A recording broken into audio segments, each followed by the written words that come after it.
I'm Shannon, 29. Standing in the fellowship hall of St. Mark's Church, I finally snapped.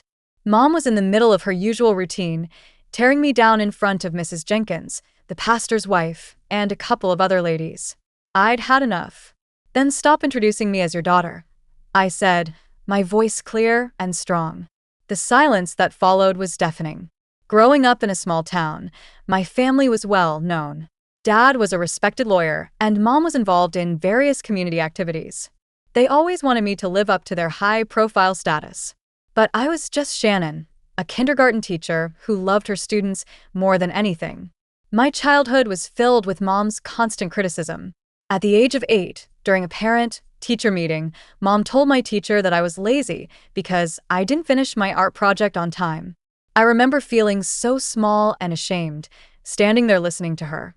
In high school, when I got into the local state college with a good scholarship, Mom wasn't happy. She thought I should have aimed for Ivy League schools. "You could have done better," she'd say. "This is just a mediocre choice." College was a breath of fresh air. I lived in the dorms and made friends who liked me for who I was. I was elected as the president of the education club, and my professors praised my innovative teaching ideas. For the first time, I felt like I was in control of my own life. But after graduation, student loans and the need for a stable job brought me back home. Mom's criticism started all over again. Every time we went to the supermarket, she'd comment on my clothes, saying they were too casual for a grown-up woman. Then I met Jake. He was a middle school science teacher, and we hit it off immediately. We talked about our dreams of making education fun for kids. I was excited to introduce him to my family, thinking Mom would finally be proud of me. The family picnic in July was a disaster. Mom started making snide remarks about Jake's salary. "How can you build a future with someone who earns so little?" she asked. Jake tried to be understanding, but I could see the hurt in his eyes. As time went on, Mom's comments became more and more unbearable. She'd compare me to my cousin Lily, who was a successful businesswoman. "Look at Lily," she'd say. "She's making something of herself. What are you doing? Playing with kids all day." Jake and I started drifting apart. He couldn't stand being around my family, and I was too weak to stand up for him. Eventually, we broke up. Mom was vindicated. "I told you he wasn't right for you," she said. I was heartbroken, but also angry.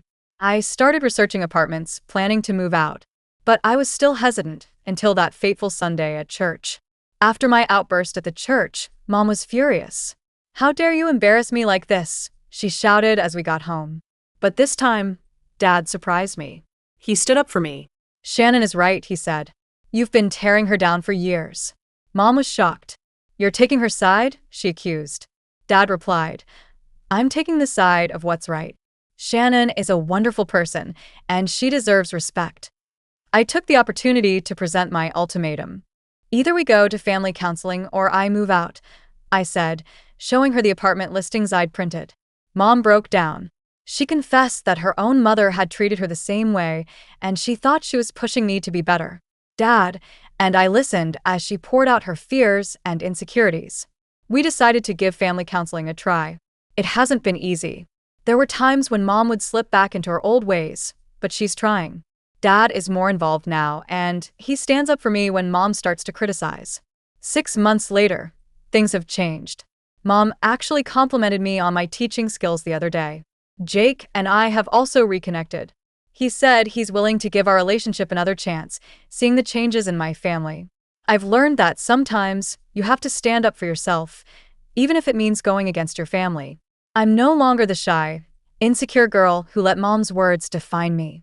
I'm Shannon, a teacher who makes a difference, and I'm proud of who I am. Have you ever had to stand up to someone you love because of their hurtful words? Share your stories in the comments below. If this story resonates with you, give it a like and subscribe for more real life stories.